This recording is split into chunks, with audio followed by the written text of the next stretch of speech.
Kamu pernah nggak sih cuma butuh satu malam aja tiba-tiba duniamu berubah? Aku, Jihan. Aku bukan tipe orang yang gampang jatuh cinta. Tapi malam itu, di sebuah kafe kecil pinggir jalan kota, semua berubah begitu saja.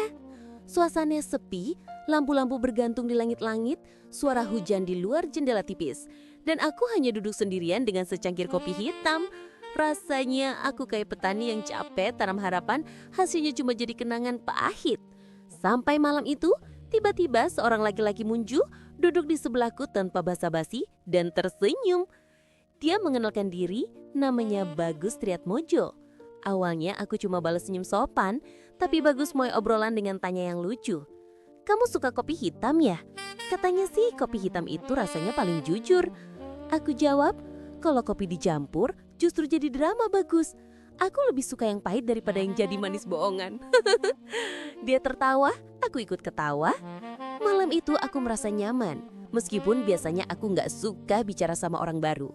Obrolan terus bergulir ke hal-hal nggak jelas, dari cerita masa kecil sampai pengalaman gagal move on. Bagus ini jago bikin suasana cair.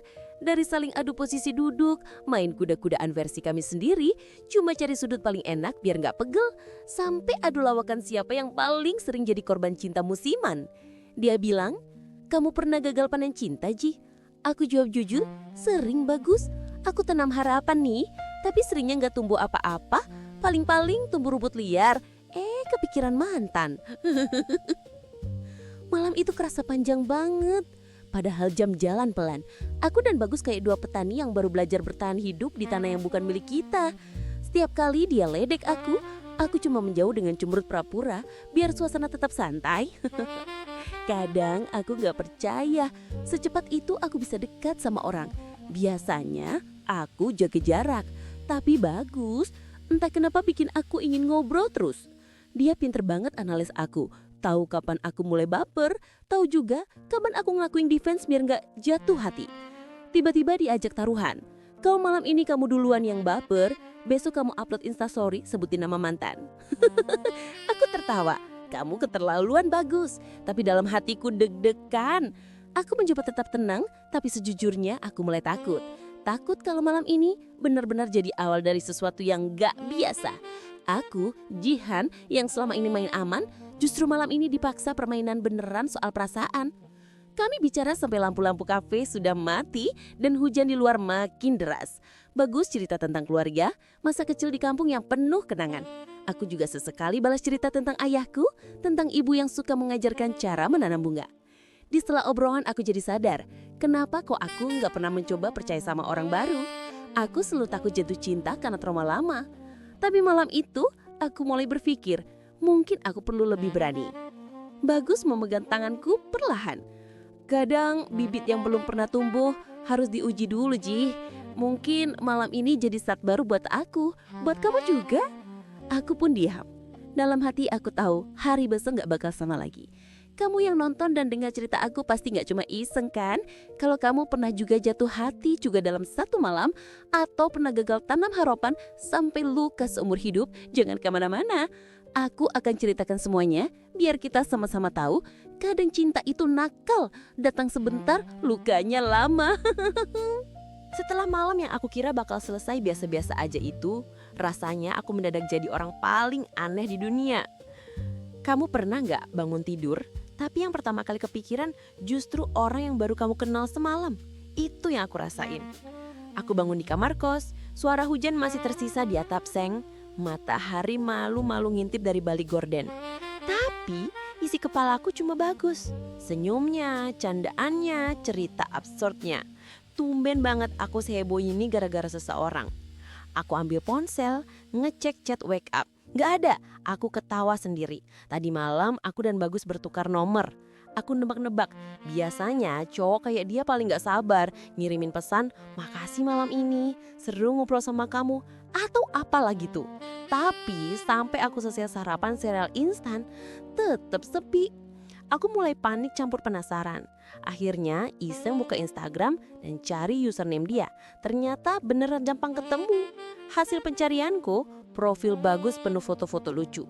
Kadang selfie pakai topi petani, kadang lagi pegang cangkul di kebun warga. Kadang bawa kuda mainan plastik biru. Kadang candid bareng temennya di kafe dan selalu ada caption aneh ala motivator gagal. Sambil scroll, aku nemu story baru yang baru diupload pagi itu juga. Foto kopi hitam, captionnya kadang pupuk harapan cukup segelas biar panennya nanti gak basi. Hashtag malam aneh. Spontan aku senyum, jantungku kayak dipencet tombol random. Aku balas DM, pura-pura sok santai. Kayaknya tadi malam kamu kalah taruhan ya? Jangan-jangan kamu duluan yang baper. Cuma dibalas emoji, klasik banget bagus. Siangnya aku ceritain semua ke Sahira. Kami janjian makan bakso di dekat kampus. Sahira yang dari dulu paling jago ngemontarin kebodohan cintaku malah ngetawain. Laji, kamu tuh bibit unggul baper akut. Percaya deh, cowok model bagus itu biasanya cuma mampir. Nggak usah baper, apalagi panik. Aku berpura-pura nggak peduli, padahal aslinya aku mengharapkan lebih dari sekedar sapa di chat atau emoji iseng. Siangnya, Asep nongol di chat grup. Ci, ngopi yuk. Tapi jangan sambil curhat gagal panen cinta lagi ya. Aku geleng-geleng. Asep itu teman lama tongkrongan. Hobi banget ngeledekin aku. Tapi kadang kehadiran Asep bikin aku lupa soal bagus walau cuma sebentar. Kami bertiga ketemuan di kedai kopi yang sama. Obrolan ngalir kemana-mana. Dari drama cinta, isu viral, sampai gaya main kuda-kudaan versi masa kecil kami. Di sela ketawa aku jadi berpikir, gampang banget ternyata buat aku jatuh jati. Padahal dulu aku pikir aku udah kebal. Malamnya, waktu aku sendirian lagi di kamar, aku scroll DM berharap Bagus bakal bales lebih panjang. Tapi hasilnya nihil. Rasanya aneh, yang aku pikir bisa berkembang ternyata malah layu sebelum sempat disiram harapan. Aku jadi sering mikir, apakah aku memang gak pernah belajar? Dulu, aku gampang banget ngasih pupuk ke siapapun yang datang. Akhirnya aku panen kecewa. Dan sekarang dengan Bagus, aku ngerasa hal yang sama berulang terus. Tapi kenapa ya hatiku tetap senang walaupun habis malam itu, aku gak dapat apa-apa. Beberapa hari berlalu begitu aja. Bagus tetap hadir cuma lewat story. Kadang nge-like, kadang kasih emoji iseng, kadang DM iseng. Tapi gak pernah lebih dari itu. Aku cerita ke Sahira, dia makin ngeledak. Aku bilang juga apa Ci? Cinta satu malam tuh biasanya kayak jamur di musim hujan, muncul sebentar, hilang cepet. Kamu gak boleh gegabah. Tapi aku tetap bandel. Malam-malamku terisi dengan bayangin suara tawa Bagus, cara dia lempar gombalan, cara dia nangkep tangan aku. Aku bahkan mulai nulis-nulis di notes HP, catatan kecil berisi kebodohanku semalam, harapan, dan kalimat yang gak sempat aku ucapin. Hari-hari berlalu dengan pola yang aneh. Pagi aku nunggu notifikasi, siang aku sibuk nyata-nyata. Sore ngopi sama Aset atau main ke kosan Sahira. Malamnya aku kepikiran Bagus lagi. Aku mulai sadar, bukan salah malamnya, bukan salah aku juga. Aku cuma sedang jatuh cinta, walau tahu kemungkinan lukanya lebih gede. Begitulah hari demi hari, tiap waktu aku merasa kayak petani yang terlalu sering gagal tanam, tapi tetap nekat nyoba. Kadang aku muak dan capek, kadang aku ketawa sendiri. Tapi intinya satu malam itu berhasil nancep di hati aku lebih dari yang bisa aku akui kepada siapapun, bahkan ke diri aku sendiri. Pagi hari yang aneh, aku sadar aku mulai berdamai dengan kenyataan bahwa Bagus, laki-laki satu malam itu tetap tinggal di pikiranku.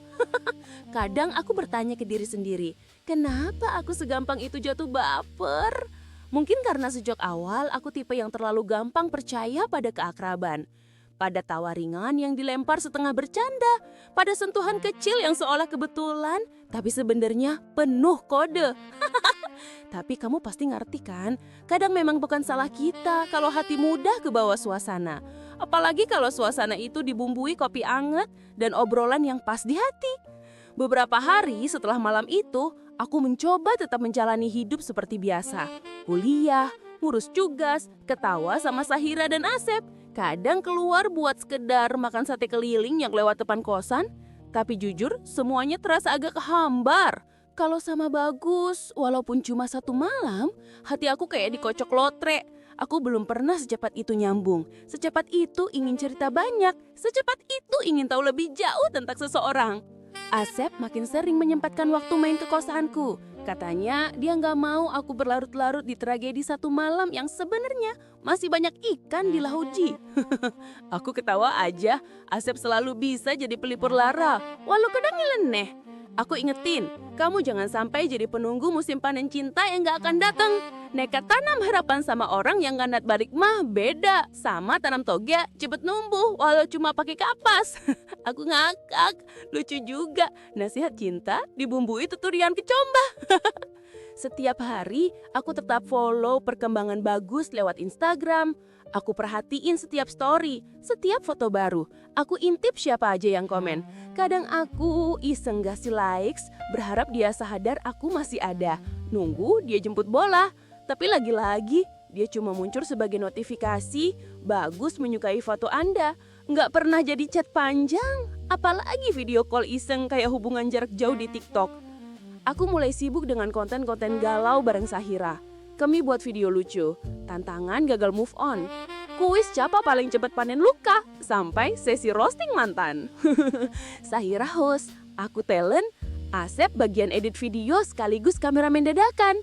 Seaneh apapun kontennya, anehnya followers kami justru nambah.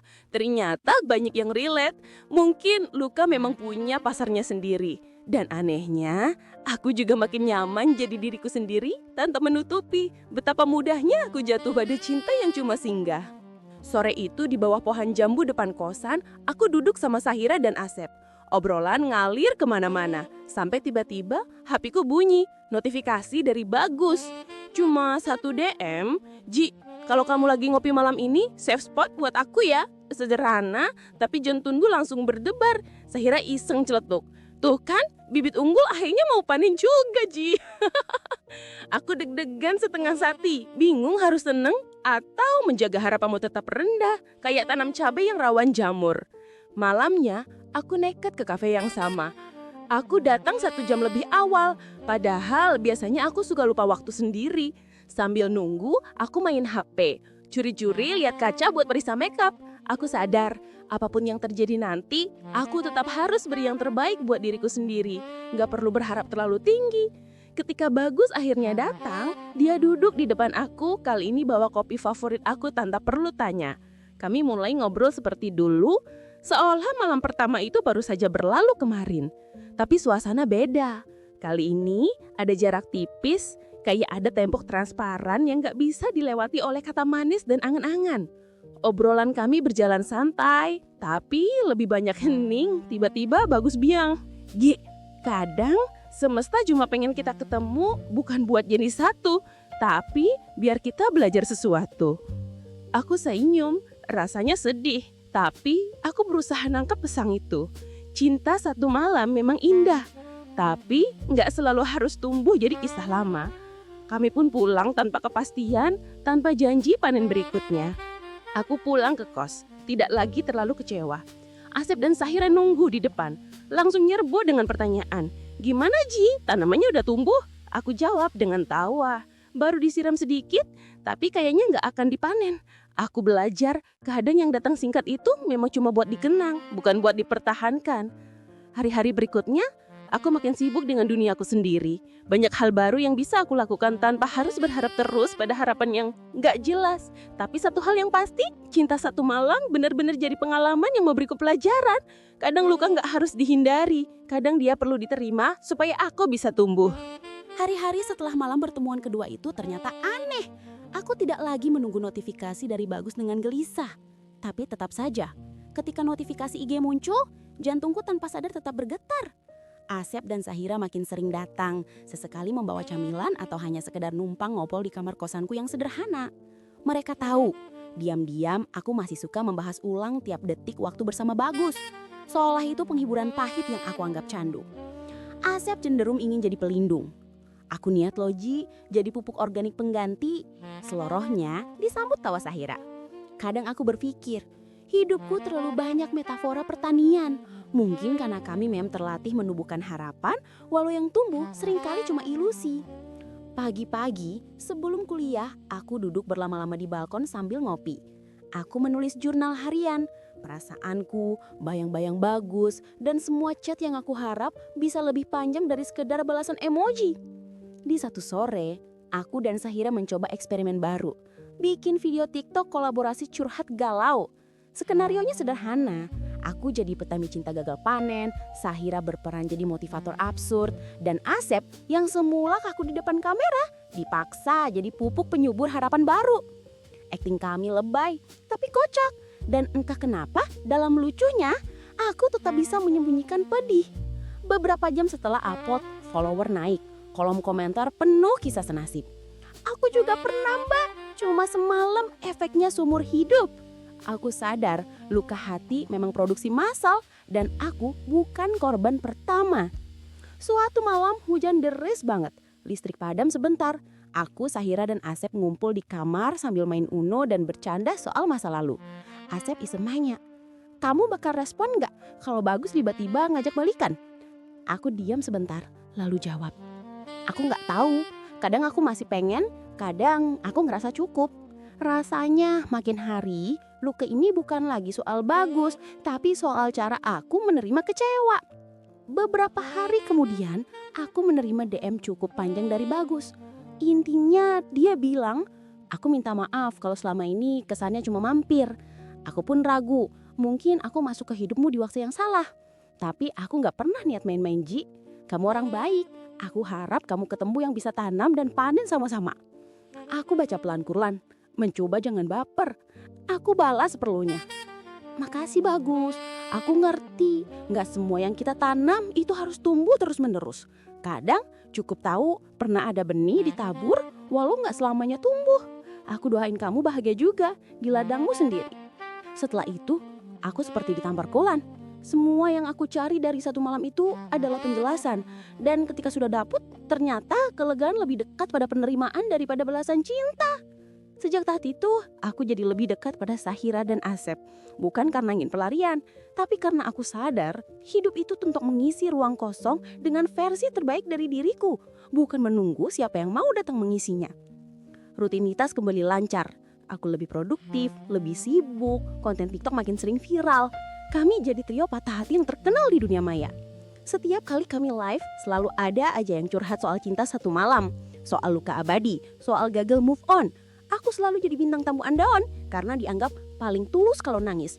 Tapi dalam hatiku, sebenarnya aku sudah gak lagi menangisi Bagus, melainkan berterima kasih karena dia hadir sebagai pelajaran.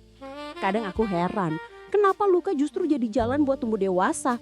Kadang dengan berani menulis semua asa, aku belajar berdamai pada luka yang dulu aku ingin tolak mati-matian.